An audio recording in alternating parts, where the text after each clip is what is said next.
નારાયણ વિદ્યા વિહાર ભરૂચ દ્વારા રજત જયંતિ મહોત્સવ 2023-24 નિમિત્તે નિશાળ સાંભળેડે કાર્યક્રમનું આયોજન કરવામાં આવ્યું હતું। નારાયણ વિદ્યા વિહાર ભરૂચ રજત જયંતિ મહોત્સવ 2023-24 નિમિત્તે કેન્દ્રીય પશુપાલન મંત્રી પુરુષોત્તમ રૂપાલાની અધ્યક્ષતામાં નિશાળ સાંભળેડે કાર્યક્રમનું આયોજન કરાયું। ઉપસ્થિત મહાનુભાવોના હસ્તે દીપ પ્રાગટ્ય કરી કાર્યક્રમનો પ્રારંભ કરવામાં આવ્યા બાદ શાળાના આચાર્ય ડોક્ટર મહેશભાઈ ઠાકરે સૌને સ્વાગત પ્રવચન દ્વારા આવકાર્યા હતા। ઉપસ્થિત મહાનુભાવોના હસ્તે શાળાના ધોરણ 10ના અને 12ના તેજસ્વી વિદ્યાર્થીઓનું સન્માન કરવામાં આવ્યું હતું। તેમજ ડોક્ટર મહેશ ઠાકર લિખિત તપોભૂમિ ભરૂચ નિશાળ સાંભળેડે ઠાકર વાણી 5 સાનિધ્ય ઉપનિષદ આચમન પુસ્તકનું વિમોચન કરવામાં આવ્યું હતું। આ પ્રસંગે ઉપસ્થિત કેન્દ્રીય મંત્રી પુરુષોત્તમ રૂપાલા તેમજ ધારાસભ્ય રમેશભાઈ મિસ્ત્રી, પૂર્વ ધારાસભ્ય દુષ્યંતભાઈ પટેલે પ્રસંગોચિત ઉદ્બોધન કરી અભિનંદન સાથે શાળાના કાર્યોને બિરદાવ્યું હતું।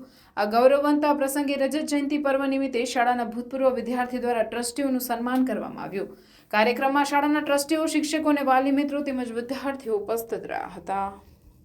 એટલા લાંબા સમય સુધીની સફરમાં કેટલાય વિદ્યાર્થીઓ આવ્યા હોય, કેટલા આચાર્યોને કામ કરવાનો અવસર મળ્યો હોય, કેટલા શિક્ષકોને એમાં કામ કરવાનું યોગદાન આપવાનું અનુકૂળતા મળી હોય અને એ વિદ્યાર્થીઓ આપણી સામેથી પસાર થઈ ગયા।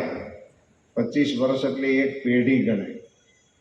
એક પેઢી પૂરી થઈ ગઈ, હવે નવી પેઢી શરૂ થઈ હોય। જે ભણી ગયા હશે એમના સંતાનો પણ હવે કદાચ શરૂ થઈ ચૂક્યા હોય, એવી એટલો સમય એને એ 25 વર્ષ કહેવાય। એની ઉજવણી આપ કરી રહ્યા છો। મારી પાસે જે કંઈ થોડી ઘણી જાણકારી છે તમારી સ્કૂલની, એમાં તમે ભાષાની સાથે ખૂબ સારી નિસ્બત રાખો છો। ગુજરાતી ભાષાને ખાસ કરીને પ્રેમ કરવાની અહીંયા અનોખી પદ્ધતિઓ ચાલે છે।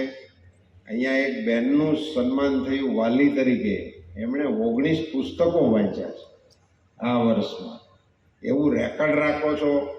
હવે હું તો એવું માનતો હતો વાંચવાનું ઠામુકું બંધ થયું છે, કોઈ વાંચતું જ નથી, કોઈ વાંચવાનો ટાઈમ જ નથી। બધું એટલું ઉતાવળમાં બધું હાલે છે કે વાત જ કોઈને કરવાનો ટાઈમ નથી એમ। મેસેજમાં હવે આજે હું મારી દીકરી એને બેઠો હતો તો એણે લખ્યું હતું એમ કે એની નોટબુક જેવું કંઈક હતું, એમાં એને વિષયો લખ્યા હતા, એની મારી ફેવરેટ ને મારું આ, એમાં ભાષાનો વિષય લખ્યો હતો, એમાં LNG લખ્યું હતું। મેં કીધું બેટા LNG થાય લેંગ્વેજ આખું લખતી હોય શું વાંધો એમ? તો કે ના, અમે હવે બધા LNG જ લખીએ છીએ, લેંગ એટલે બધાને ખબર છે, તમને ના ખબર હોય કંઈ એટલે એટલું બધું ટૂંકું થતું જાય છે। આજરોજ નારાયણ વિદ્યા વિહારમાં રજત જયંતિ મહોત્સવ પ્રસંગે રૂપાલા સાહેબની પ્રેરક હાજરી રહી। એમણે પોતે પોતાની તળપદી ભાષામાં બાળકોને ખૂબ સારું પ્રેરક પ્રવચન આપ્યું અને એમની હાજરી થકી શાળા પરિવારને ખૂબ ગૌરવ મળ્યું। એ બદલ હું મારો રાજીપો વ્યક્ત કરું છું।